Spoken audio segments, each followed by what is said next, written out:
Hello aspirants.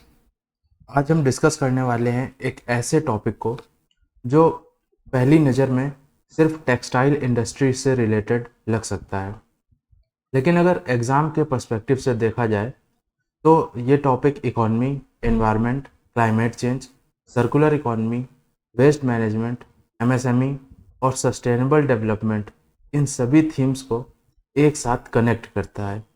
इसलिए ये topic exam के लिए बहुत इम्पॉर्टेंट है। रिसेंटली भारत टेक्स 2026 इवेंट के इनॉग्रेशन के दौरान मिनिस्ट्री ऑफ टेक्सटाइल्स ने एक लैंडमार्क रिपोर्ट रिलीज़ की। इस रिपोर्ट का नाम है mapping of textile waste value chain in India. नाम सुनने में शायद सिंपल लगे, लेकिन ये रिपोर्ट इंडिया के टेक्सटाइल सेक्टर के लिए एक गेम चेंजर है, क्योंकि पहली बार इंडिया ने साइंटिफिकली मैप किया है कि टेक्सटाइल वेस्ट जनरेट कितना होता है, रिकवर कितना होता है, रिसाइकल कितना होता है और सबसे इम्पॉर्टेंट, सिस्टम में गैप एग्जैक्टली कहाँ है। यानी पुलिस पॉलिसी बनाने से पहले गवर्नमेंट ने प्रॉब्लम को डेटा के थ्रू डायग्नोस किया है, और एडमिनिस्ट्रेशन में एक्यूरेट डायग्नोसिस ही सक्सेसफुल पॉलिसी मेकिंग का पहला स्टेप होता है। अब कुछ इम्पॉर्टेंट फिगर याद कर लीजिए। इंडिया हर साल लगभग 7.8 million tons textile waste manage करता है। इसमें से 70% से भी ज़्यादा मटेरियल रिकवर या रिसाइकिल हो जाता है। ये फिगर काफ़ी इम्प्रेसिव है, लेकिन स्टोरी यहीं ख़त्म नहीं होती। अगर हम टेक्सटाइल फैक्ट्रीज़ की बात करें तो फैक्ट्री के अंदर जनरेट होने वाले वेस्ट का लगभग 95% रिसाइकिल हो जाता है, लेकिन हाउसहोल्ड से जो पुराने कपड़े निकलते हैं उनमें रिकवरी रेट सिर्फ 55% है, और यही इंडिया के टेक्सटाइल सर्कुलर इकोनॉमी का सबसे वीक लिंक है। एक और इंटरेस्टिंग मिसकंसेप्शन भी क्लियर कर लेते हैं। अक्सर मीडिया में बोला जाता है कि इंडिया डेवलप्ड कंट्रीज़ के टेक्सटाइल वेस्ट का डंपिंग ग्राउंड बन गया है, लेकिन गवर्नमेंट की लेटेस्ट रिपोर्ट कुछ और ही स्टोरी बताती है। रिपोर्ट के अकॉर्डिंग इंडिया के टेक्सटाइल रिसाइकलिंग इंडस्ट्री का लगभग 90% रॉ मटेरियल डोमेस्टिक वेस्ट से ही आता है। इम्पोर्टेड टेक्सटाइल वेस्ट का कंट्रीब्यूशन सिर्फ 7% के आसपास है, और वो भी हजार्डस वेस्ट रूल के अंडर स्ट्रिक्टली रेगुलेट होता है। यानी पॉपुलर परसेप्शन और एक्चुअल डेटा दोनों में काफ़ी डिफरेंस है। अब सवाल है कि एग्ज़ाम के लिए ये टॉपिक इतना इम्पोर्टेंट क्यों हो जाता है। सिर्फ इसलिए नहीं कि वेस्ट मैनेजमेंट इम्प्रूव हो रहा है, एक्चुअल रीज़न कुछ और है। इंडिया ने टारगेट रखा है 2030 तक $350 बिलियन टेक्सटाइल इकॉनमी बनने का, लेकिन आज ग्लोबल मार्केट सिर्फ क्वांटिटी नहीं देखता, क्वालिटी भी देखता है, और सस्टेनेबिलिटी तो उससे भी ज़्यादा इम्पोर्टेंट हो चुकी है। आज यूरोपियन यूनियन जैसे मार्केट्स डिमांड करते हैं कि प्रोडक्ट्स सस्टेनेबल होने चाहिए, उनका लाइफ साइकिल ट्रेसेबल होना चाहिए, और रिसाइकलिंग इकोसिस्टम ट्रांसपेरेंट होना चाहिए। इसीलिए वेस्ट मैपिंग रिपोर्ट सिर्फ एनवायरमेंटल डॉक्यूमेंट नहीं है, ये फ्यूचर एक्सपोर्ट कॉम्पिटिटिवनेस का भी ब्लूप्रिंट है। सिंपल वर्ड्स में, अगर इंडिया को ग्लोबल टेक्सटाइल लीडर बनना है तो सर्कुलर इकोनॉमी को अडॉप्ट ही करना पड़ेगा। अब एक बेसिक कॉन्सेप्ट समझते हैं, लीनियर इकोनॉमी और सर्कुलर इकोनॉमी। ट्रेडिशनल इकोनॉमी का मॉडल बहुत सिंपल था। रॉ मटेरियल निकालो, फैक्ट्री में प्रोडक्ट बनाओ, कंज्यूमर यूज़ करे और फिर उसे थ्रो कर दो। यानी टेक, मेक, यूज़, डिस्पोज। इस मॉडल का सबसे बड़ा प्रॉब्लम क्या है? नेचुरल रिसोर्सेज कॉन्टिन्यूसली एग्जॉस्ट होते रहते हैं,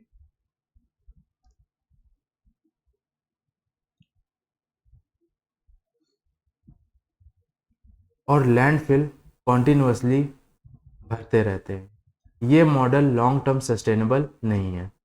अब सर्कुलर इकोनॉमी देखिए, यहाँ फिलॉसफी कंप्लीटली डिफरेंट है। वेस्ट को वेस्ट माना ही नहीं जाता, वेस्ट को नेक्स्ट रॉ मटेरियल माना जाता है। यानी पुराने कपड़े रिसाइकिल होंगे, फाइबर बनेंगे, फिर दोबारा यार्न बनेगा, और फिर नए गारमेंट्स बनेंगे। इस प्रोसेस में नेचुरल रिसोर्सेज की डिमांड रिड्यूस होगी, कार्बन एमिशंस कम होंगी, और लैंडफिल प्रेशर भी कम होगा। इसी अप्रोच को कहते हैं क्लोजिंग द मटेरियल लूप, और यही फ्यूचर मैन्युफैक्चरिंग का ग्लोबल मॉडल है। अब रिपोर्ट एक और इम्पॉर्टेंट डिस्टिंक्शन करती है। टेक्सटाइल वेस्ट दो टाइप्स के होते हैं, पहला प्री कंज्यूमर वेस्ट और दूसरा पोस्ट कंज्यूमर वेस्ट। सबसे पहले प्री कंज्यूमर वेस्ट समझते हैं। ये वो वेस्ट है जो फैक्ट्री के अंदर ही जनरेट होता है, जैसे yarn spinning, fabric cutting, garment stitching. इन सब प्रोसेस के दौरान जो स्क्रैप निकलता है उसी को प्री कंज्यूमर वेस्ट कहते हैं। अब इंडिया इस एरिया में वर्ल्ड लीडर माना जा सकता है। फैक्ट्री वेस्ट का लगभग 95% मटेरियल दोबारा प्रोडक्शन प्रोसेस में चला जाता है, यानी ये ऑलमोस्ट परफेक्ट सर्कुलर सिस्टम है। अब दूसरी कैटेगरी की बात करें तो पोस्ट कंज्यूमर वेस्ट। ये वो कपड़े हैं जो हम घर में यूज़ करते हैं और बाद में डिस्कार्ड कर देते हैं। यही सबसे बड़ा चैलेंज है। रिकवरी सिर्फ 55% है। बाकी टेक्सटाइल वेस्ट म्यूनिसिपल गार्बेज के साथ मिक्स होकर सीधा लैंडफिल पहुंच जाता है, और इसी वजह से गवर्नमेंट का मेजर फोकस अब हाउस होल्ड लेवल सेग्रीगेशन पर शिफ्ट हो रहा है। अब आते हैं गवर्नमेंट के पॉलिसी रिस्पॉन्स पर। इसके पहला मेजर पिलर है सॉलिड वेस्ट मैनेजमेंट रूल्स 2026। ये रूल्स 1 अप्रैल 2026 से इम्प्लीमेंट हुए हैं। इनका ऑब्जेक्टिव है वेस्ट को सोर्स पर ही प्रॉपर्ली सेग्रीगेट करना। अब हर हाउसहोल्ड को वेस्ट को अलग अलग कैटेगरीज में डिवाइड करना होगा: wet waste, dry waste, sanitary waste और special care waste. Important point याद रखिए, textile products dry waste category का पार्ट होंगे, जहाँ से ये मटेरियल रिकवरी फैसिलिटीज़ या फिर एमआरएफ्स तक जाएगा, और वहाँ साइंटिफिक सॉर्टिंग और रिसाइकलिंग होगी। यानी अगर सेग्रीगेशन घर पर ही सही हो गया तो रिसाइकलिंग एफिशिएंसी ऑटोमेटिकली इम्प्रूव हो जाएगी। दूसरा पिलर आता है एक्सटेंडेड प्रोड्यूसर रिस्पॉन्सिबिलिटी।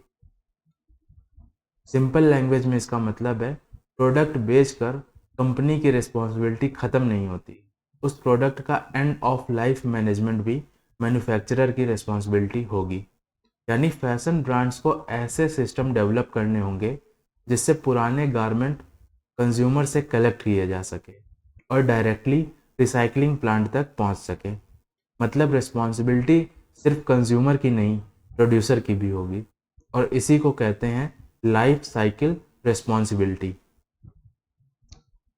अगला पिलर आता है एमएसएमईज को ग्रीन बनाना। इंडिया का टेक्सटाइल सेक्टर लार्जली एमएसएमई पर डिपेंड करता है। स्मॉल बिजनेसेस के पास एडवांस्ड रिसाइकलिंग टेक्नोलॉजी खरीदने के लिए कैपिटल नहीं होता। इसी चैलेंज को सॉल्व करने के लिए गवर्नमेंट ने लॉन्च किया है एमएससी स्पाइस स्कीम। ये स्कीम ग्रीन टेक्नोलॉजी अडॉप्ट करने वाले माइक्रो और स्मॉल इंटरप्राइजेस को कैपिटल सब्सिडी प्रोवाइड करती है। इस सब्सिडी की हेल्प से पुरानी इनएफिशिएंट मशीन्स की जगह modern fibre recycling systems install किए जा सकते हैं। रिजल्ट, प्रोडक्टिविटी बढ़ेगी, रिसोर्स कंजम्पशन कम होगा और सर्कुलर इकोनॉमी और भी स्ट्रेंथन होगी। तीसरा पिलर आता है cluster based circular economy. Policy सिर्फ रूल्स बनाने से सक्सेसफुल नहीं होती, ग्राउंड पर सक्सेसफुल एग्जाम्पल्स भी होने चाहिए। और इंडिया के टेक्सटाइल सेक्टर में 2 क्लस्टर्स पूरे वर्ल्ड के लिए रोल मॉडल बन चुके हैं। पहला है पानीपत हरियाणा और दूसरा है तिरुपुर तमिलनाडु। सबसे पहले पानीपत को समझते हैं। पानीपत को अक्सर textile recycling capital of India कहा जाता है। यहाँ हर रोज हजारों टन्स पुराने गारमेंट प्रोसेस किए जाते हैं। इंडिया के अलावा इम्पोर्टेड टेक्सटाइल स्क्रैप भी रेगुलेटेड फ्रेमवर्क के अंडर यहाँ प्रोसेस होता है। अब प्रोसेस क्या होता है? पुराने स्वेटर्स, ब्लैंकेट और वुलन गारमेंट्स को स्पेशल श्रेडिंग मशीन्स के थ्रू दोबारा फाइबर में कन्वर्ट किया जाता है। उसके बाद उन फाइबर से नया यार्न बनता है और उस यार्न से ब्लैंकेट, इंडस्ट्रियल फैब्रिक्स और low cost textile product manufacture किए जाते हैं। यानी वेस्ट को लैंडफिल भेजने की बजाय उसकी इकोनॉमिक वैल्यू दोबारा क्रिएट की जा रही है। इसी को कहते हैं रिसोर्स रिकवरी। अब दूसरे क्लस्टर पर आते हैं तिरुपुर। ये इंडिया का निटवेयर एक्सपोर्ट हब है। लेकिन तिरुपुर की सबसे बड़ी अचीवमेंट एक्सपोर्ट नहीं बल्कि इन्वायरमेंटल मैनेजमेंट है। टेक्सटाइल डाइंग इंडस्ट्री में सबसे बड़ा इशू होता है वाटर पॉल्यूशन। केमिकल डाइज के कारण industrial waste water directly rivers में चला जाता है। लेकिन तिरुपुर ने इस चैलेंज को इनोवेटिव तरीके से सॉल्व किया।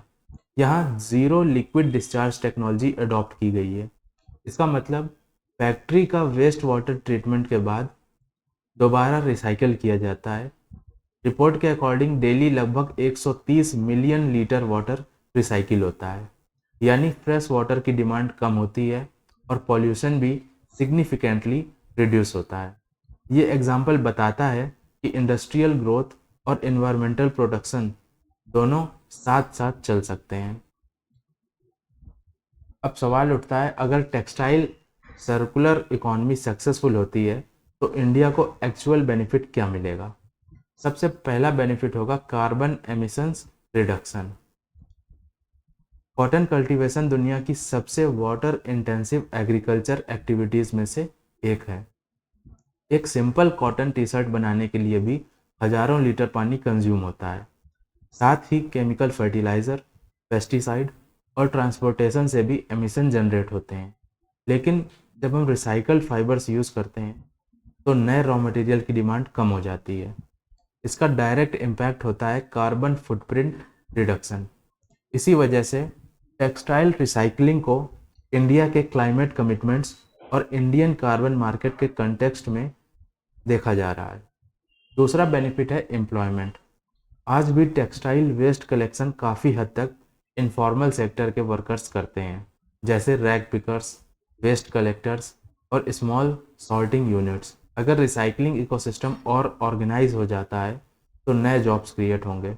Machine operators, sorting specialist, recycling engineers, material scientist और लॉजिस्टिक प्रोफेशनल्स, यानी सर्कुलर इकॉनमी सिर्फ इन्वायरमेंटल पॉलिसी नहीं, एम्प्लॉयमेंट पॉलिसी भी है।